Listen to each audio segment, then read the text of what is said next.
Little secret. Number one way to grow your coaching business. They don't talk about this, but it's true. Number one way is be a better coach. Be a better coach. That's obvious, obviously, right?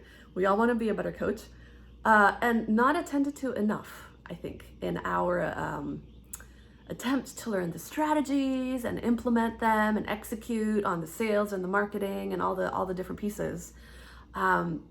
We put a lot of attention on developing that after we do our initial coach training, whatever that is in the beginning. Then you take your focus on like all the sales stuff that you got to learn to become an entrepreneur, which is smart. You should do that. But a lot of coaches stop there and then they just think it's the sales stuff. The best coaches know that developing your skills, that developing your craft goes hand in hand with so many really important factors, along with your own personal satisfaction at being able to do really great work and having really profound transformational impact with your clients.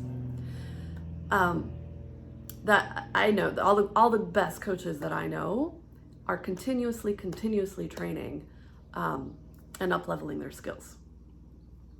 And this helps in, 4 ways I'll share with you. It's interesting. Steve Chandler was the first person when I studied with him, who brought this to my attention, and it was like, oh yeah, be a better coach, obviously, be an amazing coach. And over the years since he had said that, I've watched. It's absolutely true, and it boils down for me to these 4 things. One is that when your clients are really happy with the experience of coaching, with the results that they're getting in the coaching, but also with the experience of the coaching and the better and better you are at coaching. It's not just about the results. It's the experience that you're offering clients in that space with you that does so much for them beyond what they came to you about the results that they were looking for. But the better and better that is, they are more likely to sign up again. If they got this result, that's amazing. What's the next one? There begins to become this kind of, wow, like I get better and better and life gets better and better with this person with me in my life. But what's the next thing in my life? Right, let's keep going beyond that initial result. So you're gonna end up with higher retention, which will then help your business stay full because people aren't dropping off. Also, this might seem obvious, referrals, right?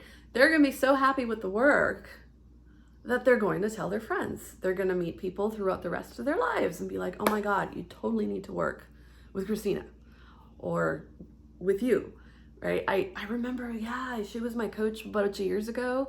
It was so amazing. You got to go now. Or they're in coaching with you. I can't tell you how profound the last session I had with my coach was. You should absolutely talk with them, right? They will refer you more.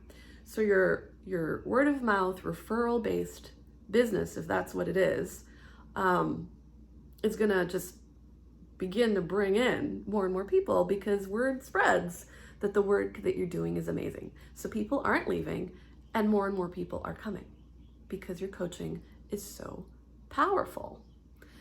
And for that to happen, I believe you need to be able to work at both sort of the conscious level stuff and the unconscious level stuff.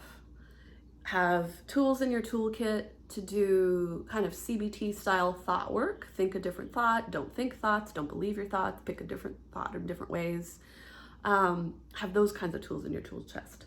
Also, unconscious work, hypnotherapy kind of work, somatics work, trance work, whatever modalities that you use, meditation, dance, like, did I say dance? I may have said dance.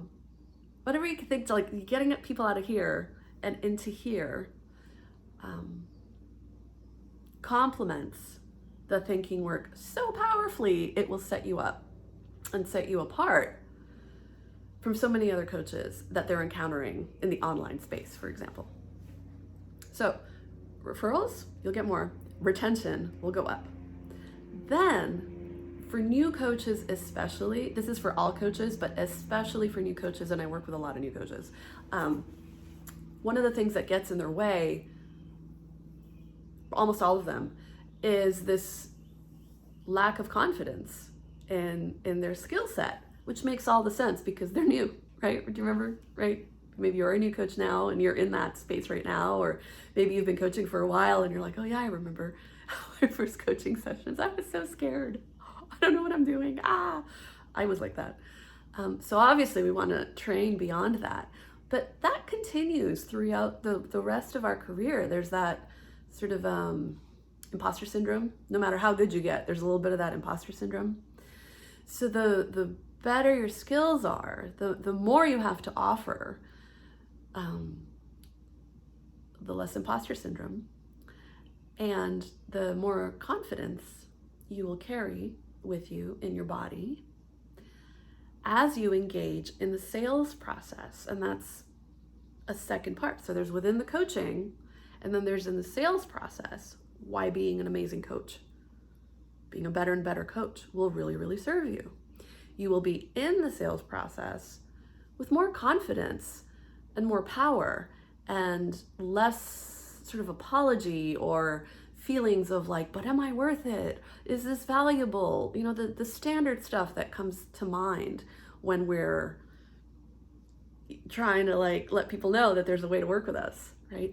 So imagine being in the sales process absolutely confident that your skill set and this particular person who you've been talking to is so well matched, and you know how powerfully you will be able to help them. Just imagine how you will use different words, how you won't leak your own power, how just the tone in your voice will be neutral or pleasant or without any kind of apology as you move someone through your sales process with that confidence.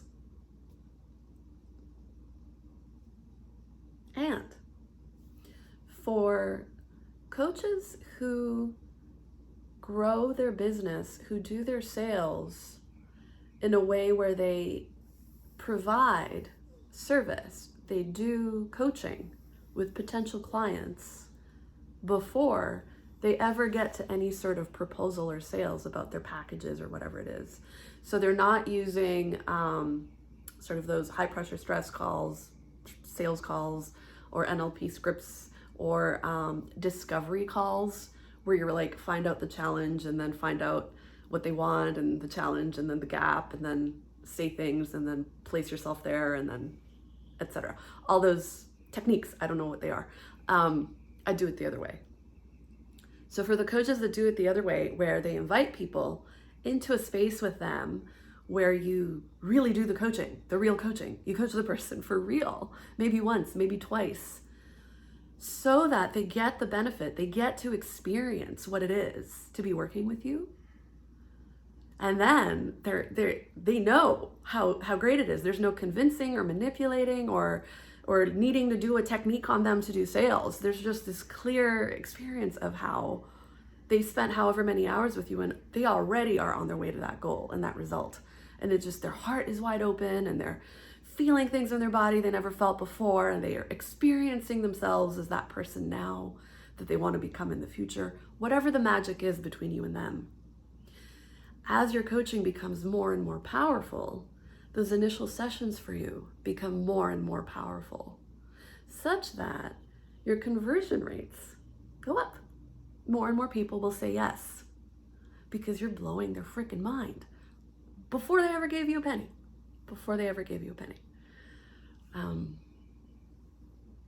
Put it all together, and developing, growing, raising your coaching skills, the caliber of your abilities, is going to be one of the primary ways that you're going to build and grow and expand and enjoy your amazing coaching practice. Happy coaching.